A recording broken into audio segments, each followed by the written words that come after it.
સુપ્રભાત મિત્રો, ચલો શરૂ કરીએ. આપણે બધા જિંદગીના રસ્તે એકલા જ ચાલતા હોઈએ છીએ. આપણો પડછાયો જ આપણી સાથે હોય છે, પણ એ પણ ફક્ત ત્યારે જ જ્યારે આપણી અંદર વિશ્વાસનો પ્રકાશ હોય. મુસાફરી લાંબી છે, પણ મંજિલ જરૂર મળશે. ધીરે ધીરે અંધકાર ઓગળે છે અને શરૂઆત થાય છે અસ્તિત્વના લડાઈની, જેમાં લાઇટો બંધ થઈ ગઈ છે. કોઈ બસમાં સવારી કરીને જાય છે, કોઈ રિક્ષામાં જાય છે, કોઈ ગાડીમાં દોડાદોડી કરતું હોય છે.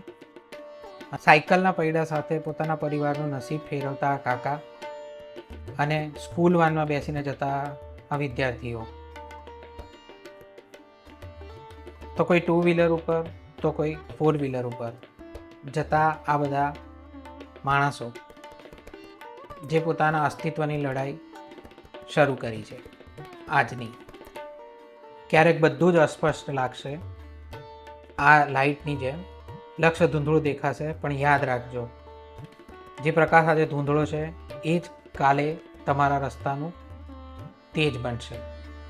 બસ ખાલી જોવાની દ્રષ્ટિ જોઈએ. દિવસ શરૂ થઈ ગયો છે, ધીરે ધીરે રસ્તા પરથી અંધારું દૂર થઈ રહ્યું છે અને આકાશમાં એક લાલીમાં છવાઈ રહી છે, જે એક સૂચન આપે છે કે સૂરજ હમણાં થોડી જ વારમાં બહાર આવશે. તો ચલો આપણે પણ શરૂઆત કરીએ એક નવા દિવસની,